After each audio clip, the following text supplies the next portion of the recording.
سمینا فاخر سے کہتی ہے کہ تم رات کھانے پہ نہیں آئے، تمہاری دادی تمہارا پوچھ رہی تھی، تمہارے بابا رات کا کھانا سب کے ساتھ کھاتے تھے، یہ عادت اپنے اندر بھی ڈالو۔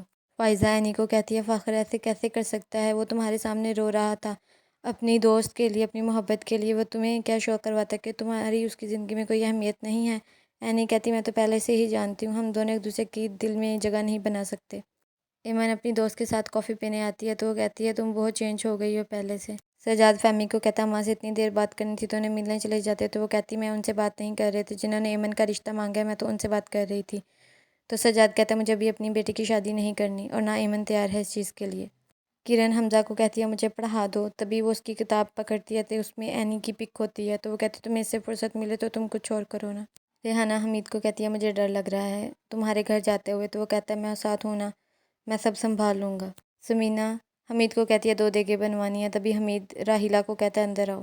حمید کہتا ہے راحیلہ اب ہمارے ساتھ رہے گی، تبھی عائشہ کہتی ہے یہ ایسے کیسے ہو سکتا ہے، تبھی اس کی امی کہتی ہے ظہیر نے کہا تھا کہ یہ عورت کبھی اس گھر میں نہیں آ سکتی۔ حمید کہتا ہے بھائی جان اب نہیں رہے۔ عائشہ کہتی ہے یہ میرے ساتھ بے انصافی ہے، اس گھر میں تمہارے ماں باپ مجھے لے کر آئے تھے عزت کے ساتھ، میں عزت دار لوگوں کی اولاد ہوں اور یہ پتہ نہیں کہاں سے منہ اٹھا کے آ گئی ہے۔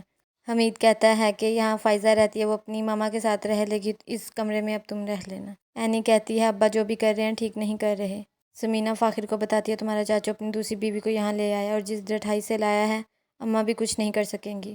حمید اپنی امی کو کہتا ہے بس مجھے ٹائم نہیں ملا آپ سے مشورہ کرنے کا، اب وہ میری بیوی ہے، مجھے اس کا ساتھ دینا ہے، میں اسے اکیلے نہیں چھوڑ سکتا۔ فاخر اینی کو کہتا ہے چاچو کو مسئلہ کیا ہے، کبھی آفس میں اور کبھی گھر میں، جو تھوڑا بہت سکون بچا ہے وہ کیوں خراب کر رہے ہیں اس گھر کا۔ اینی کہتی ہے تم مجھ سے کیا پوچھ رہے ہو، سب سے برا ہم تینوں کے ساتھ ہو رہا ہے، میرے، فائزہ اور امی کے ساتھ۔ انہوں نے اپنی بیٹی کو کمرے سے نکال دیا اور وہ کمرہ اپنی دوسری بیوی کو دے دیا ہے۔